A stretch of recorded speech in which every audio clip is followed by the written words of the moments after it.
fin de semana, finalmente nosotros recuerden que veníamos hablando de esto desde la semana pasada, un rato, bueno, creo que el jueves pasado fue el primer video específico sobre el tema. Bueno, ahora creo que empieza a comprenderse la importancia de ese video. Se celebró finalmente la 25ª cumbre de la Organización de Cooperación de Shanghái, la más grande de toda la historia.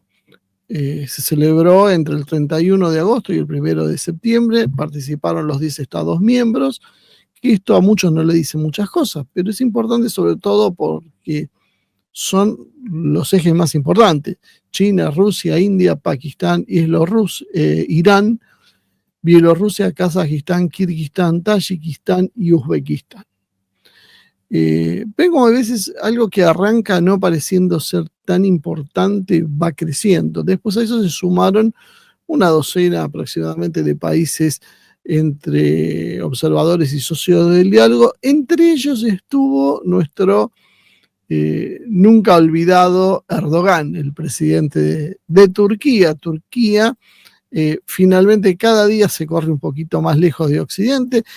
Y fue hasta, bueno, felicitado por Putin, quien lo calificó de un socio muy confiable a Turquía, ¿no? Entonces, yo creo que Putin en algún momento tendría que ser estudiado en las universidades, cómo realmente se hace política internacional, porque ha conseguido cosas realmente fantásticas. Turquía es miembro de la OTAN. Turquía era el puntal de la OTAN, podríamos decir, contra Rusia, y Turquía cada día se aleja más de esa OTAN, y para eso Putin tuvo que soportar derribo de aviones, sanciones, idas y vueltas, muchísimas cosas, pero los objetivos los va cumpliendo. Ahí se presentó el plan estratégico hasta el 2035, se anunciaron reuniones multilaterales, discursos y la firma de una ambiciosa, podemos calificar, ruta de trabajo para los próximos 10 años de cooperación económica, tecnológica y política regional. Y allí China estrenó su modelo alternativo. Después lo vamos a ir desgajando todo esto. Ahora vamos a presentar un poquito qué fue lo que pasó, ¿no? Para ponernos todos en contexto y hablar todos de lo mismo. El presidente Xi Jinping abogó por una globalización inclusiva y un orden mundial equitativo y ordenado. Esto produjo mucho escozor en mucha gente, el tema de la palabra globalización. Pero vamos a ver qué significa en el uso chino. Rechazó la mentalidad de la Guerra Fría y elevó a la Organización de la Cooperación de Shanghái como un ejemplo de multilateralismo pragmático. No se quedó solo en palabras, hizo un apoyo de 2.000 millones de yuanes, unos 280 millones de dólares de aportes para el bloque, impulsando plataformas claves en energía, industria verde y economía digital. Junto con centros de innovación, educación superior y formación técnica. Además, se anunció la creación de foros temáticos partidarios, desarrollo verde y medicina tradicional. Se respaldarán operaciones médicas solidarias, 500 tratamientos de cardiopatías congénicas, 5.000 cirugías de cataratas y 10.000 cribados de cáncer, dirigidos exclusivamente a los países de la Organización de Cooperación de Shanghái. ¿Y esto qué es? Es básicamente el aterrizaje del modelo multipolar que lo expresa China, pero lo consensúa con Rusia. Xi Jinping y Putin abordaron los cambios en las relaciones con Estados Unidos, específicamente este intento de acercamiento que ha tenido Putin, esos encuentros bilaterales, pero no se profundizó en detalles de qué se habló.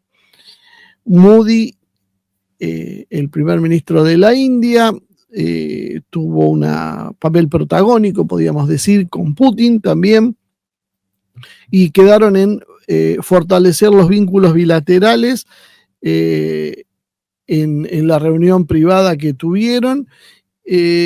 Una vez más, Putin hizo eso con Moody, también lo hizo con Xi. Hablan en las limusinas. Eso parecería ser una moda que inauguró Putin desde la visita a Trump. En lugar de los lugares reservados donde están, se van juntos en la limusina y hablan ahí 15 minutos, media hora, hasta que efectivamente llegan al lugar y bueno, hacen las cosas protocolares. No sé, tal vez consideren que es el lugar más seguro para hablar y que no puedan interceptar sus comunicaciones, imagino, ¿no? Pero es un detalle. Ahí resolvieron que India va a mantener a Rusia como su proveedor clave de hidrocarburos, a pesar de las tensiones y amenazas de Washington. Hubo, bueno, declaraciones diplomáticas y un tono general donde se manifestaba que el bloque sirve como alternativa viable a ordenamientos occidentales dominantes, mostrando también un creciente protagonismo de lo que es el sur global a la gobernanza mundial. Esta, como decía, fue la cumbre más grande hasta ahora. Fue marcada por el refuerzo del modelo multipolar impulsado por Rusia y China, y allí se consolidó la aparición de la India como un actor relevante en una estrategia regional ambiciosa orientada a lo que es la tecnología, economía e inclusive la medicina, que esto es casi, podríamos decir, un hallazgo, ¿no? Esto no habitualmente no estaba presente en este tipo de cumbres. Hubo un tema importante con la India, dado que la India era un país, como siempre decíamos, más volcado tal vez a Occidente, que miraba sus intereses y no se sumaba a todas estas acciones duras contra Occidente. Bueno, a partir de las sanciones, la India parece que ha considerado, de los aranceles, ha considerado que es el momento de no sé si cambiar de política o de acomodarla a la realidad, pero ahora cada vez con más firmeza se eleva el tono de la India contra Occidente y se apoya en Rusia y China, y lo cual casi podía ser un game over, un final de juego para esta disputa con Occidente, porque si la India cambia definitiva de bando, como estamos viendo, bueno, el peso se inclina para el eje multipolar. China tomó por primera vez, podríamos decir también, el eje articulador, se presentó como el eje articulador y puso fondos, plataformas y visiones compartidas en el proceso. Es decir, salió de esa posición que venía teniendo China hasta ahora de un papel absolutamente secundario, dejando que otros hagan. Los movimientos de Putin y la India, en definitiva, lo que reflejan es lo complejo que es la geoestrategia internacional, dado que los intereses comunes muchas veces influyen, y en este caso influyeron contra los Estados Unidos.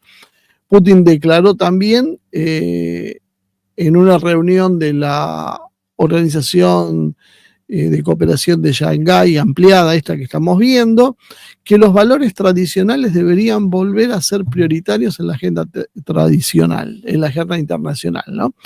Eso para ver si nos entra en la cabecita en Occidente que esto es un tema central para Rusia y es un tema central en la conformación de este nuevo orden que se está dando y que no tiene, no es un asunto secundario, no es un asunto menor, y es un asunto que divide aguas de un lado o del otro. Se está con el wokismo o se está con el tradicionalismo. Rusia empieza cada vez a dejar más claro que no hay lugar para posiciones intermedias y lleva a esta cumbre ese objetivo, instalar los valores tradicionales que deben ser prioritarios. Así lo dijo Vladimir Putin.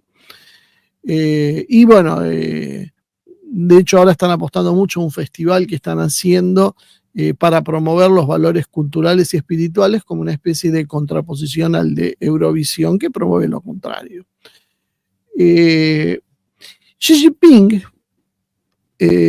me parece que es el que más hay que poner en la lupa y es el que más polémicas va a generar.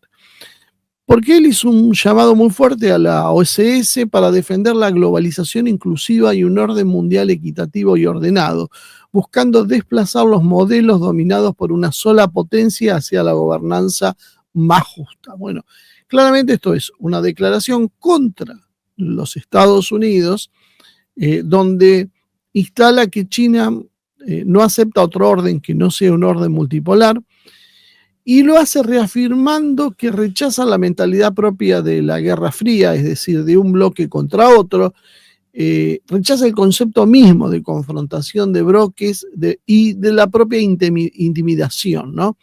Y de esa manera instó a oponerse al proteccionismo y al hegemonismo, que es lo que Donald Trump, por un lado, señala.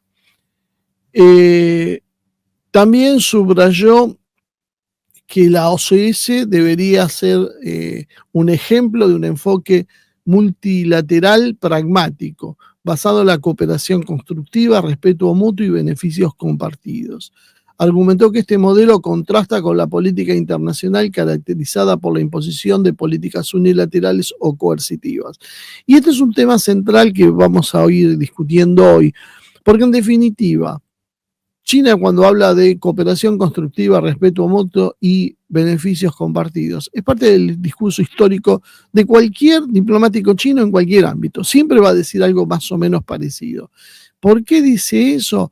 Porque para ellos creo que es clave. El problema es que esto choca con cierto escepticismo que hay en Occidente. Estamos tan acostumbrados a que esos discursos bien intencionados terminen siendo una trampa donde nos van a imponer algo que va a ser profundamente negativo para nosotros, que creo que uno de los grandes desafíos que va a tener este modelo va a ser, este nuevo orden que intentan instalar, va a ser convencer a los ciudadanos occidentales de que hay otra forma de hacer las cosas, que cuando se habla en términos de construcción, respeto y beneficios compartidos, respeto mutuo, es en serio y no es otra cosa. Creo que eso es una de las cosas que van a ser más difíciles que le podamos creer, ¿no? Porque estamos tan acostumbrados a que nos estafen con estas cosas que, bueno, no es fácil.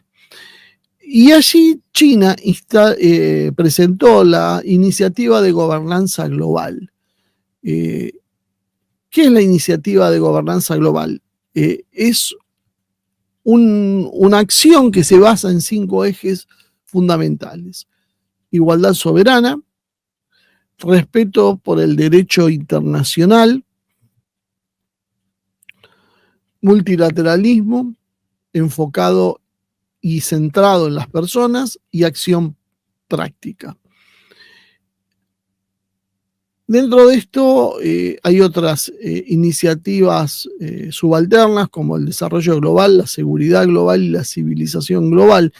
Y a nosotros, claro, todo lo que es global también nos produce mucho escozor, porque globalismo, parece que estamos hablando de lo mismo. Y esto es lo que mucha gente que se queda en esta cuestión inicial, superficial, no termina de entender, qué es lo que vamos a tratar de explicar de qué se trata esto en función de lo que estamos viendo hasta ahora, ¿no? Porque tampoco somos magos. Y lo hizo, como decíamos, con acciones prácticas, tal como denunció, que tienen que ver con el aporte de 2.000 millones de yuanes a esas subvenciones y un préstamo adicional de 10.000 millones de yuanes a un consorcio bancario propio de la OCS en los próximos años. Y China sigue con su política de ir estableciendo organismos financieros de crédito que sean rivales, podríamos decir, de los que controla Occidente. Presentó también 100 proyectos de educación, 10 talleres Luban en distintos países, y se ofrecerán 10.000 oportunidades de formación en recursos humanos. También instó al uso del Centro Universal de la OCS para contrarrestar amenazas y desafíos a la seguridad, así como el Centro Antidrogas. Y también giró alrededor de áreas de cooperación que promueven la colaboración en energía, infraestructura, industria verde, economía digital, innovación científica y tecnológica e inteligencia artificial. Xi además presentó la OCS como un modelo de relaciones internacionales más inclusivo y polarizado de manera más equitativa con una gobernanza más justa. Todo esto tiene una visión que se orienta a fortalecer la identidad del bloque como una alternativa viable al liderazgo estadounidense, o el liderazgo occidental, apelando especialmente a los países del sur global. Además, Xi impulsó instrumentos concretos, como decíamos, como el futuro Banco de Desarrollo de la Organización de Cooperación de Shanghái, una nueva plataforma regional de energía y ámbitos de cooperación en el desarrollo de la inteligencia artificial, apuntando a una infraestructura regional del propio bloque. Esto llevó hasta que estuvo presente Antonio Guterres, el secretario general de la OTAN, que elogió la participación y contribución de China a la multilateralidad, sosteniendo que este país jugó un papel clave para preservar el sistema de cooperación diezmado. Xi además habló de la OCS como una plataforma vertebral del nuevo orden internacional, más incluyente, más multipolar, justo y orientado a la cooperación práctica, con un mensaje en realidad que no es solo retórica política, sino que estableció compromisos financieros e institucionales concretos para fortalecer la economía y la cohesión del grupo como motor de la gobernanza global, opuesto de esta manera a las potencias tradicionales. Ahora, ¿de qué se trata todo esto? Porque hasta ahora, como decíamos, son los enunciados más o menos lindos, pero que nos hacen asociaciones negativas. Lo que China intenta hacer ahora, y consideramos que Rusia también, dado que están trabajando en una verdadera alianza, es una cosmovisión diferente a la de Occidente. No se trata esto solo de economía. Y esto es una de las cuestiones que ya empieza a dividir las aguas con el análisis que se suele hacer en Occidente, donde se basa todo en ese materialismo económico. Y este mundo que está emergiendo parece que tiene otros condimentos. Primero vamos a ver qué diferencias hay, ¿no? Porque decimos el globalismo finalmente se parece a lo mismo que hace China. Entonces, al final tienen razón aquellos que dicen que China es una pata más del globalismo y entran por otro lado y Rusia está siendo engañada o Rusia es cómplice también de lo mismo. Bueno, el occidente globalista, en lo que tiene que ver con el área cultural, se apoya en la herencia de la ilustración liberal, en el individualismo extremo, en la secularización radical, por eso eliminan todas las religiones, y utilizan unas en contra de otras, como hacen en Europa con el Islam contra el cristianismo, y son universalistas, dado que pretenden que en sus valores sean válidos para el resto de la humanidad. Su cultura en realidad se convierte en una mercancía, como lo vemos con Hollywood, Netflix, McDonald's, Apple, y con un marcado sesgo homogeneizado. El wokismo y la corrección política son las formas de identidad que han utilizado para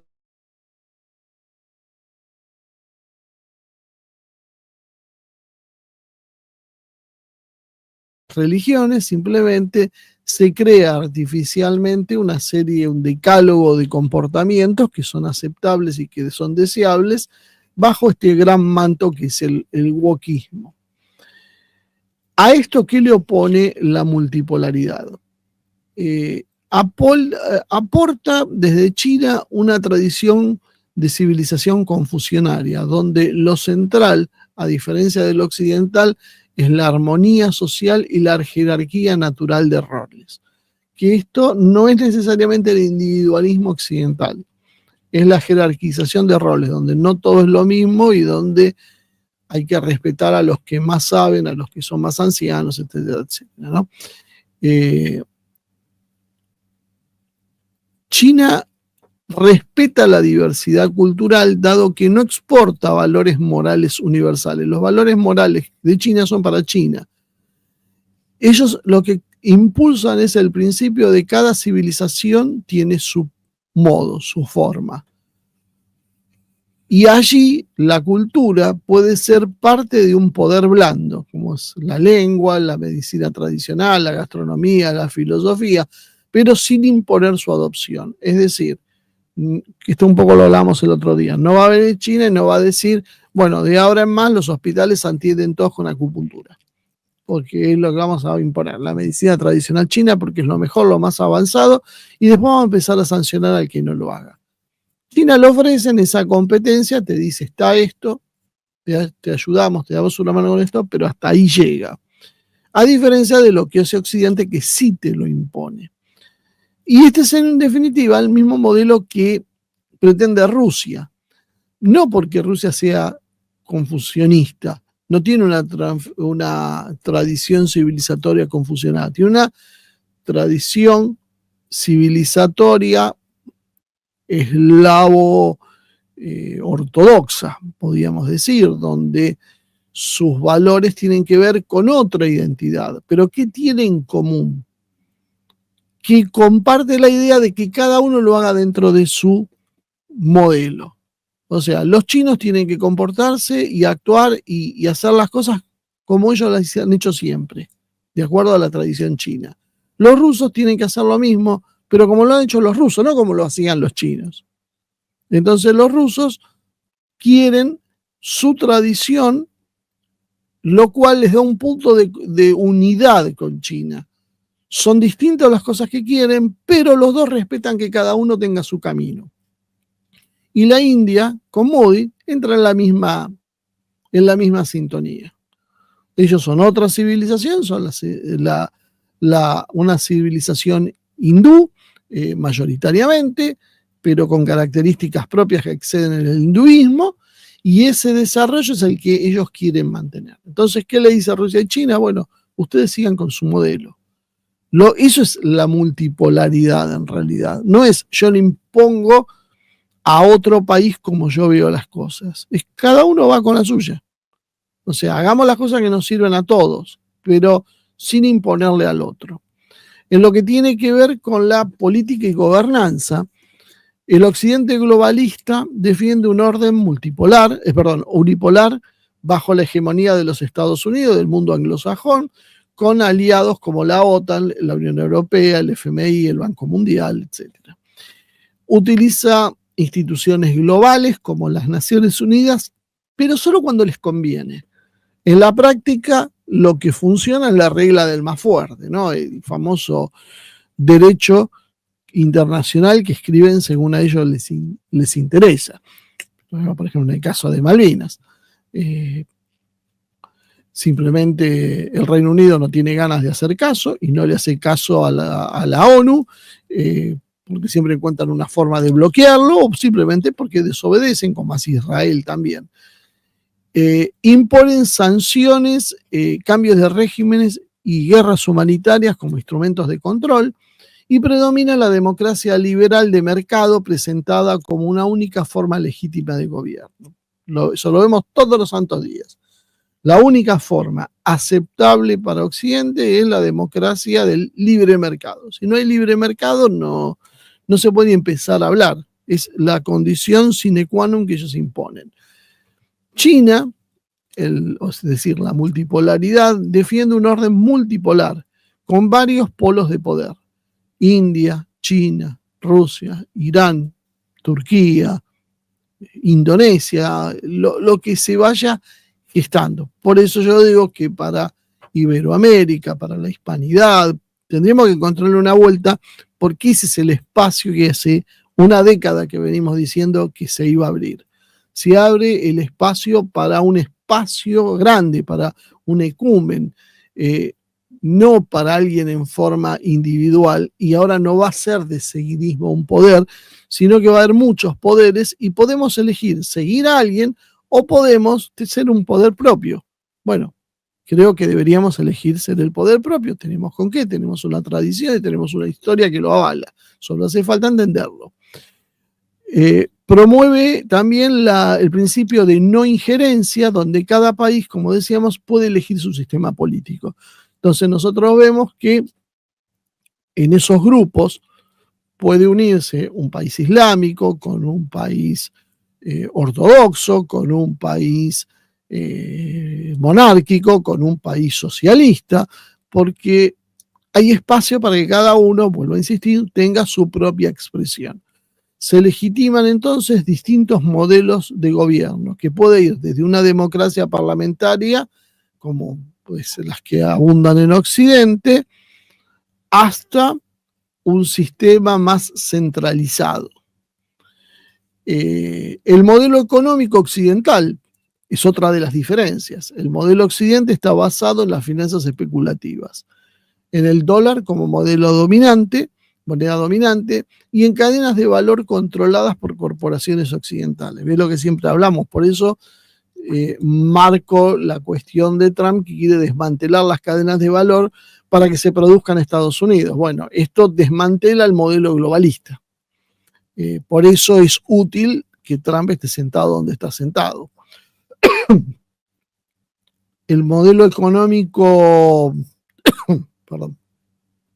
de libre comercio en realidad siempre va a favorecer a los países centrales sobre los periféricos, los países más poderosos, y favorece la concentración de poder en cada vez menos manos. Por eso vemos en Occidente la constante destrucción de la clase media en oposición a países como China, donde la clase media crece. Hay además una economía de consumo, una deuda como forma de consumo y expansión de servicios muchas veces improductivos. Mucho de lo que se produce en Occidente no aporta nada concreto, solo ganancias a alguien. Y también tiene como clave el sometimiento de los países periféricos a la deuda externa y a las normas impuestas por la OMC o el FMI, que son quienes nos dicen qué se puede hacer y qué no. Desde la multipolaridad esto cambia, porque el modelo productivo no es el mismo, es un modelo más industrial, con inversión en infraestructuras y tecnología. Busca reducir la dependencia del dólar, lo contrario al otro, promueve monedas locales, acuerdos bilaterales o monedas supranacionales, propone una globalización donde todos ganen, en el sentido de, como por ejemplo pasa con el sistema de la ruta, de la franja de la ruta, donde muchos lo critican porque endeuda, pero por otro lado te genera carreteras, puentes, trenes, energía, todo un sistema que permite desarrollar la economía. Entonces una ganancia para China, pero también hay una ganancia para el país que participa en el proyecto. A veces los proyectos occidentales solo son ganancia para los países centrales. Y también enfatiza en la soberanía económica, dado que cada país debe favorecer su industria nacional y conectarse en igualdad de conexiones con el resto. Esto a veces es un poco contradictorio con esta idea que China también juega con el libre comercio y la baja de aranceles, de bueno, intercambiemos todo, pero a la vez fíjense que dicen soberanía económica, porque es lo que en el fondo hace China. El problema es que China es competitiva en muchísimas áreas y da la imagen de que quieren abrir todo, pero no es todo, no todo el mercado chino está al alcance del resto, y de hecho el Estado chino, el gobierno chino, pone normas muy claras en qué se invierte y cómo se invierte, y siempre todo bajo la reglamentación del gobierno chino. Entonces, creo que es más un espejismo lo de la economía abierta que otra cosa. En realidad lo que ellos van por la soberanía económica, porque es lo que hacen ellos, o sea, cada uno hace lo que considera que es mejor para su propio país. El occidente globalista además busca mantener un orden jerárquico con el centro en Estados Unidos y en Occidente en general, basado en la exportación de valores universales que esconden detrás inclusive otro tipo de intereses económicos y geopolíticos. Tiene una narrativa de democracia liberal, más libre mercado, lo cual va a generar siempre un progreso inevitable. Esto es el resumen de lo que cualquiera en Occidente que está en esta línea de pensamiento nos va a decir. Es, si tenemos democracia liberal, es decir, pluralidad de partidos políticos, si tenemos libre mercado, esto nos va a llevar a un progreso constante. China y la multipolaridad en realidad buscan un orden más horizontal con diversidad de modelos y cooperación pragmática. Y para ellos no es democracia, libertad más libre mercado igual a progreso inevitable, sino prosperidad compartida y armonía sin uniformidad. Da paso a un mundo donde cada civilización puede aportar desde su propia raíz. El globalismo occidental busca uniformidad y control, mientras que el modelo chino propone, curiosamente, diferencias, diversidades y equilibrios. O sea, no, el problema es que Occidente ha manipulado términos como diversidad y hoy, vuelvo a insistir, producen ese efecto negativo. Pero en realidad lo que está proponiendo es otra cosa y lo hace dentro de un marco de equilibrio y respeto. El modelo chino tampoco en realidad es un modelo aislado, sino es un modelo resultante de un entrelazado que viene generando con Rusia en los últimos 20 años. Lo que hoy llamamos multipolar, en definitiva, no es más que la síntesis de consenso, del consenso que se produjo entre China y Rusia. Es decir, ellos han estado muchos años discutiendo paso a paso cada cosa. Ahora están públicamente diciendo, bueno, este es el camino, que en definitiva es lo que negociaron ellos dos. ¿Por qué lo negociaron ellos dos solos? No solo pues son grandes y poderosos, porque a nosotros cuando nos dieron la oportunidad de más o menos estar presente, no la aceptamos. Entonces, por eso es tan grave lo que hizo este gobierno, no permitiéndonos entrar en...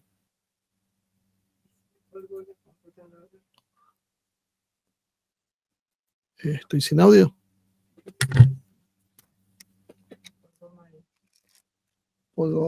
Voy con esto, pará.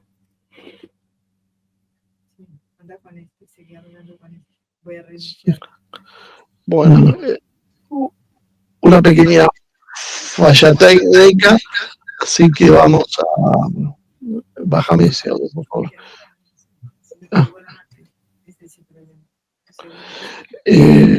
Vamos a arrancar, vamos a seguir con esto hasta que Iván pueda reconvertir su equipo y hacerlo funcionar nuevamente. Estábamos entonces en que el modelo chino en realidad es el resultado de esa negociación entre ambos sectores, es de esa síntesis que estábamos diciendo, y es un modelo que luego, una vez logrados esos consensos, los fueron transmitiendo a través de los BRICS, de la Organización de Cooperación de Shanghái y lo que podemos considerar el sur global.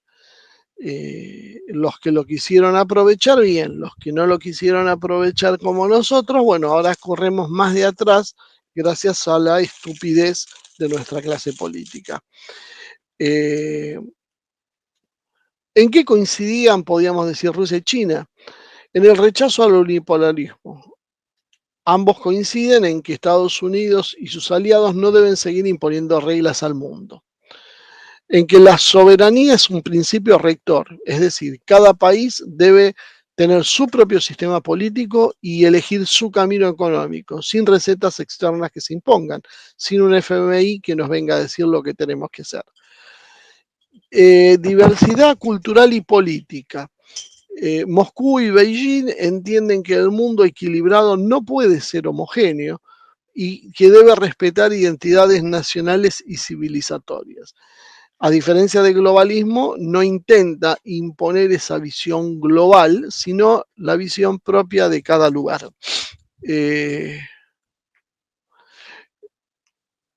Y la generación, otra cosa que han consensuado, es la generación de bancos propios, como el nuevo Banco de Desarrollo de los BRICS y ahora el que están haciendo la operación de Shanghái, nuevas plataformas de energía, cooperación militar. Todo esto son aportes que han consensuado evidentemente entre ellos. No hacen los dos lo mismo. hay matices. China está más enfocada en lo productivo económico. Ellos hablan de infraestructura, comercio, esa es su forma de hacer diplomacia, mientras que la armonía y la prosperidad compartida es parte de su discurso. Rusia tiene otras características, se centra en lo político estratégico y en lo militar, desafía al poder occidental en el terreno de la seguridad y de la cultura. Los dos aspectos donde Rusia se ha plantado son esos, en el terreno militar y en el cultural. China deja el protagonismo a Rusia. Es decir, China hace los puertos económicos y Rusia pone el paraguas estratégico y militar que los protege, y además es la que pone el centro en la soberanía y la tradición. La multipolaridad entonces trata de reemplazar una hegemonía por otra, sale un imperio entra otro, sino en realidad de crear varios polos de poder que se equilibren o que equilibren el sistema internacional. La idea central alguna vez, y de ahí salen las palabras creo de Sájarova, tienen que ver con un mundo policéntrico que tiene muchos centros de poder, no como Occidente que tiene un centro que es Estados Unidos, si quieren le agregamos a Londres, pero es básicamente el mismo polo. Estoy ya con el audio. A ver, entonces salgo con esto. A ver. Y en esta idea central del mundo policéntrico, cada bloque, Eurasia con Rusia, Iberoamérica, si nos ponemos de acuerdo, África tal vez subsahariana, el norte de África con Medio Oriente, el sudeste asiático, pueden tener un desarrollo autónomo. Y Rusia y China lideran este modelo por varias cosas, porque tienen capacidad nuclear, porque tienen una economía diversificada, porque tienen peso territorial, tienen peso cultural y sobre todo porque tienen la determinación política. Porque, está bien, quizá porque ellos tienen esas condiciones, uno una gran masa de población y de producción, el otro un gran equipamiento militar y riquezas naturales enormes, bueno, se pueden dar ese lujo de decidir. No sabemos si es exactamente eso, sería tema de debate, pero la realidad es que ellos se plantan ahí y acá en el resto, bueno, tenemos que ver si queremos jugar en ese equipo o preferimos seguir estando detrás de Occidente. Lo que propone con el mundo multipolar también contrasta contra el modelo occidental basado en reglas, ¿no? Que son esas reglas que Occidente escribe con la mano y borra con el codo, las acomoda de acuerdo a sus necesidades constantemente. La multipolaridad se basa más en el orden basado en un derecho internacional donde exista soberanía e igualdad de los estados. Veremos si a través de la ONU o una organización que reemplace a la ONU, porque la ONU debe ser profundamente reformada, si es así el caso. Para Occidente, en realidad, la globalización es control financiero y cultural, mientras que para Rusia y China la globalización debe ser conectividad económica y respeto mutuo. El modelo chino es de globalización e inclusión y orden equitativo, que es como funciona el lenguaje diplomático de Beijing, y la multipolaridad en realidad es el marco político estratégico que han acordado, que han consensuado entre Rusia y China y que empujan juntos para ese modelo civilizatorio alternativo al unipolarismo occidental. Y claramente estamos entonces en una fase de transición acelerada hacia el orden global con tres factores que se van a superponer. La OCS y los BRICS empiezan a aparecer ya no como foros meramente simbólicos, sino como estructuras paralelas de poder, que compiten con el sistema de Bretton Woods. Como en Bretton Woods se creó el FMI, el Banco Mundial, y de ahí emerge también la OTAN, la OCS y los BRICS empiezan a hacer lo mismo, empiezan a hacer esos foros que van a ir generando el nuevo Banco de Desarrollo y otras organizaciones que son básicamente un espejo del occidente, pero con otra filosofía y con otro control. Es decir, básicamente lo que ha decretado hoy la OCS, Rusia y China, es la institucionalización de la multipolaridad. Ya no es solo algo que declamamos ideas, sino que empieza a tener estructuras concretas. La guerra de la OTAN con Rusia muestra básicamente que Occidente ya no puede imponerse con victorias militares rápidas, que la industria y la capacidad militar rusa es importante para resistir y desgastar el poder de Occidente, y que mientras el apoyo popular sigue cayendo en Occidente hacia Kiev, Rusia consigue sostenerse en pie y con cada vez más popularidad, podríamos decir. Básicamente, esto es un cambio central.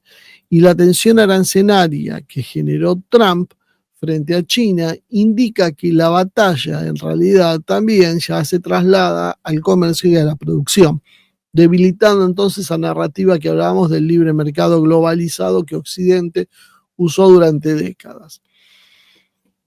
El nuevo orden está en gestación ya, no es un proyecto futuro. Lo que pasa es que tenemos que entender que los cambios no se dan de un día para el otro. Uno esto lo lee en un libro cuando está estudiando historia y uno ve que pasaron décadas entre que empezó el proceso de cambio y terminó. Y dice, uy, qué rápido cambió todo el orden, 3 décadas cambió. Pero cuando las viví, las 3 décadas son un tiempo importante. Y eso es lo que a veces desconcierta. Parece que las cosas no avanzan, pero están avanzando y en forma muy acelerada. En lo económico ya vemos que el dólar está retrocediendo en intercambios estratégicos, como es el caso de la energía, las materias primas, aunque todavía siga siendo dominante en las reservas. Es decir, lo que tiene que ver con materias primas y energías, el dólar empieza a perder gran parte de su poderío y por ahora sigue en el aspecto financiero. En lo militar, la OTAN perdió exclusividad de poder de choque, el poder de golpeo. Rusia, Irán y China han mostrado que pueden contestarle en distintos teatros.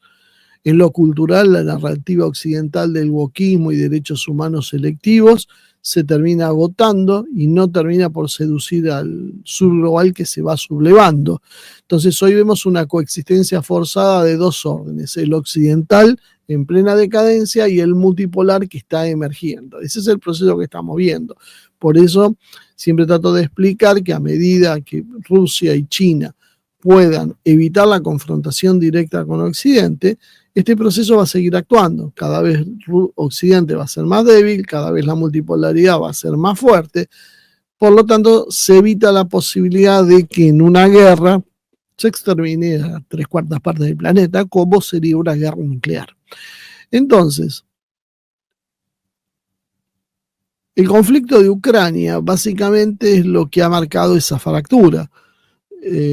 Y lo que lleva a pensar que si la OTAN se sigue desgastando como está sucediendo y Rusia sigue consolidando sus posiciones como esto marca, la percepción de la derrota occidental se va a acelerar y esto va a producir un efecto dominó. Por algo, vuelvo a insistir, Borrell y muchos europeos ahora en el poder en Bruselas insisten con la necesidad de tomar el control de esta guerra directamente y usar lo que sea necesario para derrotar militarmente a Rusia, porque tiene miedo a las consecuencias de la derrota de lo que se está dando. A esto podemos sumar la tensión de Estados Unidos y China por los aranceles y que puede derivar en una cuestión hipotética de tensiones en Taiwán, aunque por el momento no parecería realmente muy probable que pueda haber un enfrentamiento por la cuestión de Taiwán, dado que Washington no tiene condiciones militares para abrir otro frente. Es más, con las dificultades que está viendo, que hemos visto en Afganistán cuando se tuvieron que ir, los problemas que tienen para controlar Medio Oriente, la derrota que están sufriendo en Ucrania, intentar algo en Taiwán parecería una verdadera locura. Esto es lo que vamos a ir viendo en realidad a muy corto plazo. A mediano plazo vamos a ver la consolidación del BRICS Plus y la OCS como un organismo central, con la expansión de monedas locales, mecanismos financieros alternativos y con bloques regionales cada vez más poderosos, que van a jugar roles más definidos, para llegar realmente en un plazo de aproximadamente una década a un mundo abiertamente ya multipolar, donde Occidente quede reducido a un polo más de ese modelo multipolar. Lo único peligroso en esto es la lógica de la decadencia, que hace que los imperios en retroceso suelen intentar guerras para conservar su hegemonía, como pasó, no sé, con Japón en los años 40 o el Reino Unido con Suecia en el 56. Ahí pueden tratar de acelerar el conflicto en Ucrania, pueden tratar de reactivar el conflicto en el Indo-Pacífico o volver a forzar la cuestión en Medio Oriente. Pero hay un tema clave que no nos podemos olvidar, y con esto vamos terminando. Occidente no tiene suficiente lógica material para poder sostener guerras simultáneas. Occidente hasta ahora hacía coaliciones donde atacaban a un país menor para asustar al resto. Bueno, ahora los países que tienen que enfrentar no son menores y esos países están coordinando sus acciones entre sí, lo cual no es voy y ataco y hago la guerra del Golfo con una jauría de países como perros falderos van atrás de Estados Unidos, sino hoy tenés que enfrentar los distintos desafíos. Rusia le presenta un desafío en un lado, Irán se lo presenta en otro, China se lo presenta en otro, y el resultado es que Occidente se ve estirado. No puede atender tantos frentes militares, no puede atender solo al de Ucrania, mucho menos podría atender otro en China. Es decir, la idea ahora es de multiplicarle los frentes a Estados Unidos, y no solo militares, podemos hablar en otras áreas también, de forma tal de que esa superioridad tecnológica y logística que tenía Occidente no sea suficiente para enfrentarlos. Por lo tanto, se vea limitado en sus opciones y tenga que medir hasta dónde puede arriesgarse. Por eso Trump tiene esa política de salir de las guerras, porque sabe que no lo puede hacer. Trump lo que está tratando de venderle al mundo es una imagen de un loco que puede asustar a los demás, así que mejor háganle caso, porque si no los va a atacar. Y la realidad es que eso está bastante lejos de ser así. Es básicamente un bluff. No hay mucho sustento detrás de eso. Estados Unidos va a perder las guerras militares y va a perder las guerras comerciales también, porque simplemente no puede. Y a Estados Unidos solo le queda como disyuntiva ser un polo más de esa multipolaridad o verse derrotado en su intento, ¿no? Estamos entonces sí a las puertas de un nuevo orden, un proceso que lleva al menos una década, o llevará una década para consolidarse, pero podríamos decir que dio el pistoletazo de largada en este fin de semana con la organización de Shanghái y con la decisión de India de sumarse al bloque. Ahora ya no hablamos de Rusia y China, empezamos a hablar de Rusia, China e India, lo cual básicamente termina por torcer la balanza en forma determinante hacia la multipolaridad. Occidente puede intentar una guerra mayor, sí puede, pero cada vez tiene más riesgo de ser derrotado.